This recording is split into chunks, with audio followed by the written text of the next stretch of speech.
لله إن الحمد لله نحمده ونستعينه ونستغفره ونعوذ بالله من شرور أنفسنا ومن سيئات أعمالنا من يهده الله فلا مضل له ومن يضلله فلا هادي له ونشهد أن لا إله إلا الله وحده لا شريك له ونشهد أن محمدا عبده ورسوله أما بعد فقد قال الله تعالى في كلامه المجيد والفرقانه الحميد أعوذ بالله من الشيطان الرجيم بسم الله الرحمن الرحيم يا أيها الذين آمنوا أطيعوا الله وأطيعوا الرسول ولا تبطلوا أعمالكم وقال النبي صلى الله عليه وسلم من أطاعني فقد دخل الجنة ومن عصاني فقد أبى أو كما قال عليه الصلاة والسلام الحمد لله যাবতীয় প্রশংসা সেই মহান রব্বুল আলামিনের নিকট, যিনি আমাদেরকে অসংখ্য অগণিত মাখলুকাতের থেকে শ্রেষ্ঠ হিসেবে তৈরি করেছেন এবং দুনিয়াতে সবচেয়ে উত্তম স্থান মসজিদে সবচেয়ে উত্তম দিন জুমার দিনে আগে এসে বসে দুটি কথা বলার এবং শোনার তৌফিক দান করে দিয়েছেন। এজন্য আমরা সকলে শুকরিয়া জ্ঞাপন করছি, আলহামদুলিল্লাহ। সালাম বর্ষিত মানবতার মুক্তিযুদ্ধ হযরত মুহাম্মদ সাল্লাল্লাহু আলাইহি ওয়াসাল্লামের উপর, যার মাধ্যমে আমরা ইসলামের সুমহান বাণী পেয়েছি, যার মাধ্যমে আমরা আমাদের রবকে চেনার উপায় পেয়েছি এবং যার মাধ্যমে আইয়ামে জাহিলিয়াতের যুগ থেকে আমরা বের হওয়ার পথ পেয়েছি সেই মহান নবীর উপর সাল্লাল্লাহু আলাইহি ওয়াসাল্লাম। আজকের এই খুতবায় আমরা ধারাবাহিকভাবে গত সপ্তাহের সাথে সংযুক্ত রেখে কিছু কথা বলার চেষ্টা করবো ইনশাআল্লাহ। বিল্লাহ। আমরা বিগত জুমাতে বলেছিলাম যে আমরা পৃথিবীতে যা কিছু আমাদের করা দরকার আমাদের নবী হযরত মুহাম্মদ সাল্লাল্লাহু আলাইহি সাল্লাম আমাদেরকে সেগুলো করে দেখিয়েছেন এবং কিভাবে করলে আমরা সফল হব বা কিভাবে করলে আমরা আল্লাহ সন্তুষ্ট হতে পারবো, আমাদের জীবনকে আমরা উন্নত করতে পারবো, সেই জিনিসগুলো তিনি দেখিয়ে দিয়ে গেছেন। এই কারণেই রাসূলকে বলা হয় উত্তম আদর্শ। লাকাদ কানা লাকুম ফি রাসূলিল্লাহি উসওয়াতুন হাসানাহ। আল্লাহ তাআলা ঘোষণা দিয়ে দিলেন যে তোমরা যদি কোনো কাউকে অনুসরণ করতে চাও, তোমরা যদি তোমাদের ব্যক্তি জীবনকে, তোমাদের সামাজিক পারিবারিক রাষ্ট্রীয় সকল জীবনকে তোমাদের যদি উন্নতি সাধন করতে চাও এবং সমস্ত ক্ষেত্রে যদি ভালো চাও, বরকত চাও, তাহলে তোমরা অনুসরণ করবে আমার নবী হযরত মুহাম্মদ সাল্লাল্লাহু আলাইহি ওয়াসাল্লামকে, যে হচ্ছেন তোমাদের জন্য উত্তম আদর্শ, উসওয়াতুন হাসানাহ। উত্তম আদর্শ দ্বারা শুধুমাত্র একটি সেক্টর বোঝা নয়, এখানে যেহেতু এই কথাটা আল্লাহ তাআলা বলেছে, এটা দ্বারা বোঝায় যে পৃথিবীতে যত ধরনের ভালো কিছু ছিল এবং বর্তমানে আছে, সমস্ত কিছুরই উত্তম আদর্শ হচ্ছে তিনি হযরত মুহাম্মদ সাল্লাল্লাহু আলাইহি ওয়াসাল্লাম। তো আমরা আমাদের জীবনে আমরা বিভিন্ন জিনিসকে আমাদের আদর্শ হিসেবে মেনে নেওয়ার কারণে আমাদের যে রোল মডেল ছিল, আমাদের যে অনুকরণীয় অনুসরণীয় ছিল, তাকে আমরা পিছনে ফেলে দিয়েছি, যার কারণে আমরা আমাদের শতকরা 100%-এর মধ্যে 10% আমরা আমাদের নবীর যে জীবনী, নবীর যে চলার আদর্শ, সেটা আমরা জানি না বা বুঝি না বা জানার চেষ্টা করি না। অথচ এমন অসংখ্য লোক রয়েছে যারা বিভিন্ন জনের জীবনী পড়ে থাকে, বিভিন্ন জনের জীবনী তাদের সংগ্রহে পাওয়া যায়, কিন্তু দুর্ভাগ্য আমাদের যারা মুসলিম জাতি, যে জাতিকে সবাই ফলো করে, যে জাতিকে সবাই অনুসরণ করে এবং যে জাতির নেতাকে সবাই অনুসরণ করে, সেই নেতার জীবনচরিত আমাদের সমাজে, আমাদের ঘরে ঘরে নেই, যার কারণে আজকে আমাদের সমাজে এত ধরনের অনিয়ম, এত বিশৃঙ্খলা, এত মারামারি কাটাকাটি সব কিছু চলছে। এর মূল একটাই কারণ আমরা আমাদের রাসূলের জীবনী জানি না, রাসূলকে আমরা চিনি না, জানি না, বা রাসূলকে কিভাবে অনুসরণ করা দরকার ছিল সেটা অনুসরণ করিনি। তো তারই ধারাবাহিকতায় আজকে আমরা যেই আয়াতটি তেলাওয়াত করেছি, সেই আয়াতের আলোকে কিছু কথা বলবো, যেটি আসলেও আমরা কখনো চিন্তা করি না, আমাদের চিন্তার বাইরে, কিন্তু আমাদের চিন্তা দরকার। সেটি হচ্ছে আল্লাহ তাআলা বললেন যে হে ঈমানদারগণ, আল্লাহ তাআলা কোরআনে বিভিন্ন জায়গায় বিভিন্ন পরিভাষা ব্যবহার করেছেন। হে মানব সকল, হে দুনিয়ার মানুষ, হে অমুক, বিভিন্ন ধরনের গোষ্ঠীকে, বিভিন্ন ধরনের মানুষকে ইন্ডিকেট করে কথা বলেছেন। এখানে আল্লাহ তাআলা ইন্ডিকেট করেছেন বা নির্দেশ করেছেন বা নির্দিষ্ট করেছেন হচ্ছে ইয়া আইয়ুহাল্লাযীনা আমানু, অর্থাৎ যারা ঈমান এনেছে। এখানে আল্লাহ তাআলা সকল মানুষকে বলেননি, কাফের মুশরিককে বলেননি বা অন্যান্য কোনো জাতিকে বলেননি, বলেছেন হে ঈমানদারগণ।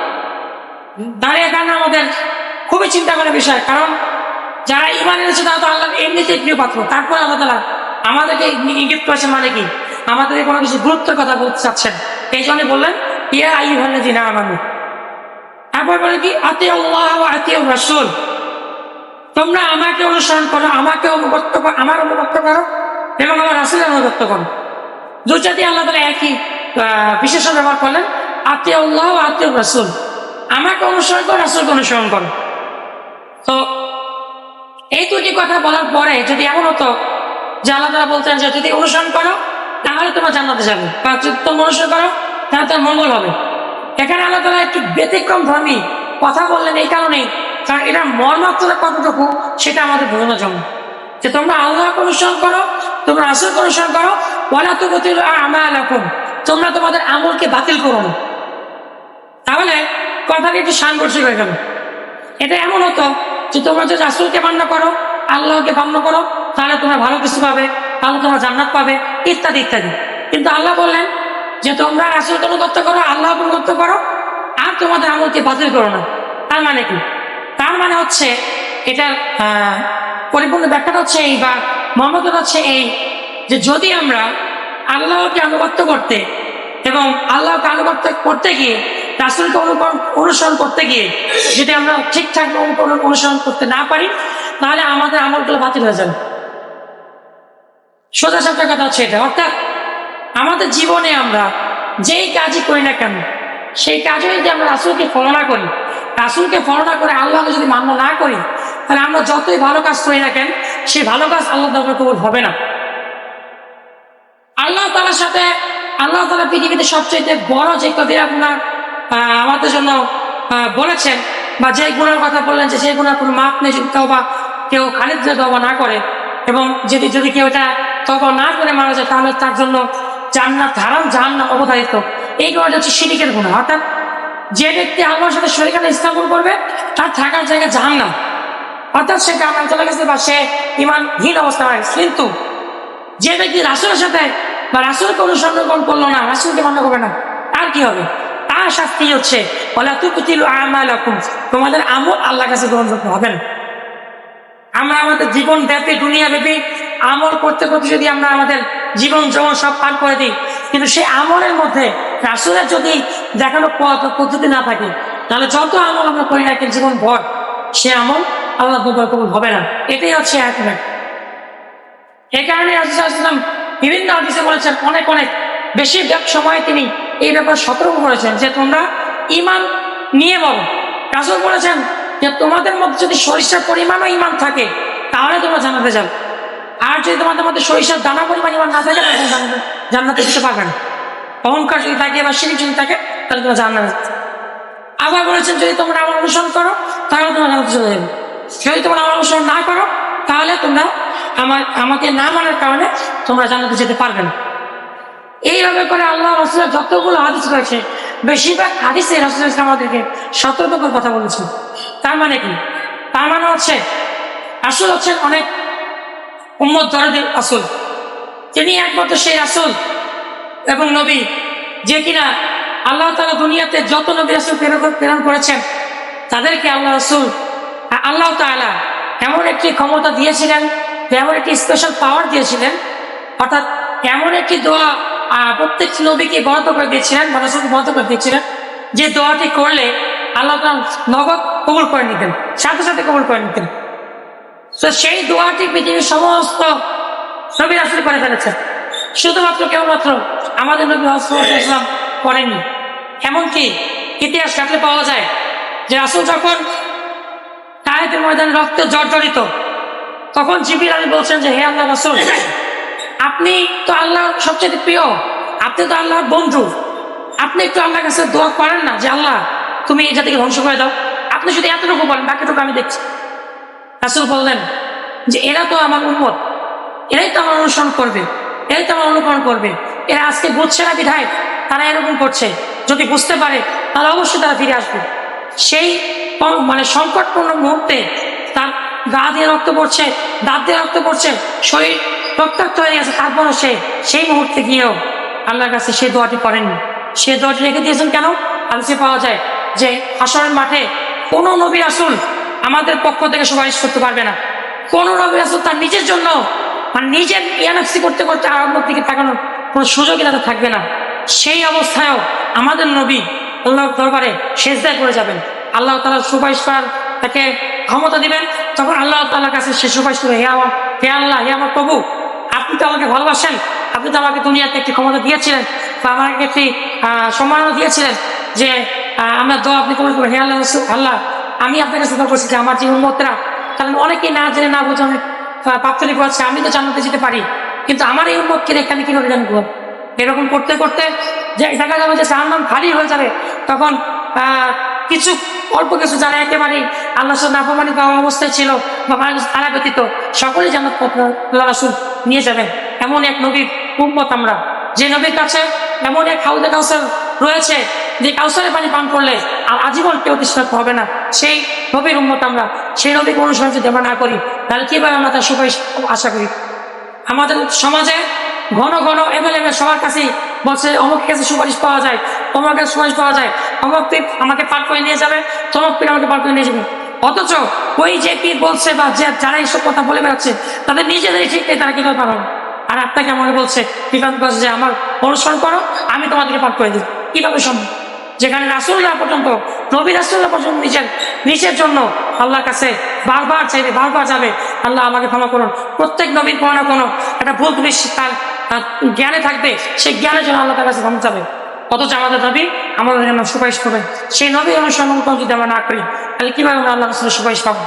এজন্য পৃথিবীতে আমাদের একমত অনুসরণ করা দরকার সেই নবী হযরত মুহাম্মদ সাল্লাল্লাহু আলাইহি ওয়াসাল্লাম। আমাদের জীবনে, পারিবারিক জীবনে, সামাজিক জীবন, রাষ্ট্রীয় প্রত্যেকটি জীবনে অনুসরণ করা দরকার, কিন্তু আমরা করছি না, আমরা করি না। এমনকি আমরা করার জন্য যে প্রয়াস সেটুকু আমরা করি না। আজকে দুনিয়ার কোনো স্বার্থের জন্য, দুনিয়ার কোনো মোহ অর্জনের জন্য আমরা ঠিকই বিভিন্ন জনের কাছে যেতে পারি, বিভিন্ন কিছু ঘাটাঘাটি করতে পারি, কিন্তু যেই জিনিস আমাকে আজীবনের অনন্তকালের যেই কালের শুরু আছে, যে জীবনের শুরু আছে শেষ নেই, সেই জীবনের জন্য দরকারি সেই জিনিস সম্পর্কে আমরা এতটাই গাফেল। দেখা গেছে যে অনেকের ঘরে কোরআন আছে ঠিকই, সেই কোরআন এমন এক জায়গায় রেখে দিয়েছে, দেখা গেলে চান দিয়ে দেখা গেছে তার ওই কোরআন ধুলা পড়ে গেছে, অথচ সেই কোরআনটা দরকার ছিল তার সামনে রাখার, সেই কোরআনটা তার পড়া দরকার ছিল। সেই কোরআন আল্লাহ তাআলা কি মেসেজ দিয়েছেন? কোরআন তো রেখে দেওয়ার জন্য আসেনি। আমরা কোরআনকে ইউজ করি শুধুমাত্র মরা বাড়িতে গেলে, যে মানুষ মারা গেছে সেখানে গিয়ে আমরা কোরআন তেলাওয়াত করি, সেখানে কোরআন ঝড় উঠিয়ে দিই, অথচ কোরআন তো এসেছে জীবিত মানুষের জন্য। অর্থাৎ কোরআনের প্রত্যেকটা দিক নির্দেশনা প্রত্যেকটা জীবিত মানুষের জন্যই। সেখানে আমরা কোরআনকে আমাদের রেখে দিয়েছি সম্মানের সাথে, যে ধরলে অসম্মান হবে, সম্মানের সাথে রেখেছি। কোরআনকে আমরা পড়ি না, কোরআনকে আমরা বুঝি না, জানি না। পাশাপাশি কোরআনে যেই আদর্শের কথা বললো সেই রাসূলের জীবনে আমরা পড়ি না, রাসূলকে জানার চেষ্টা করি না। আজকে আমরা নামাজ পড়ি, আমরা আজকে রোজা রাখি, আমরা আজকে হজ করি, কিন্তু দেখা যাচ্ছে প্রতিটা কাজেই আমরা রাসূলকে পরিপূর্ণ ভালো অনুসরণ করছি না। যার কারণে ওই যে বললাম যে ঘুরে ঘুরে আমল আমরা করছি, সে আমল রাসূলের কাছে, আল্লাহর কাছে কখনোই কবুল হবে না। পক্ষান্তরে আমরা যদি অল্প আমলও করি, দেখেন আমাদের বাচ্চাদেরকে নামে সেই হাদিসটি পড়ানো হয়, হাদিসটি মর্মার্থ যে আমাদের অনেকেরই অজানা। আমরা শুধু শুনি যে অ্যাটলিস্ট দিনাকে একটিকাল আমল করে, যে তোমার ইমানকে খাঁটি করো, অল্প আমলই নাজাতের জন্য যথেষ্ট হবে। এটা কেন বলা হয়? অর্থাৎ আমরা যদি পরিপূর্ণ ইমানদার হতে পারি, পরিপূর্ণ ইমানদার হওয়ার জন্য কি লাগবে? রাসূল বললেন যে তোমরা ততক্ষণ পর্যন্ত পরিপূর্ণ ইমানদার হতে পারবে না যতক্ষণ না পর্যন্ত তোমরা আমাকে, তোমাদের সন্তান সন্ততি, পিতামাতা এবং দুনিয়ার যত ভালো প্রিয় মানুষ আছে তোমার কাছে, সেই প্রিয় মানুষ থেকে বেশি ভালোবাসতে না পারবে, ততক্ষণ পর্যন্ত তুমি ইমানদার হতে পারবে না। আর পরিপূর্ণ ইমানদার হলে তখন অল্প আমল, যে আমল রাসূল করেছেন সেই অল্প আমলও যদি আপনি করেন, সেই আমলের বদলে আপনাকে আল্লাহ জান্নাত দিবেন। আর আপনি ইমানকে পরিপূর্ণ করতে পারলেন না,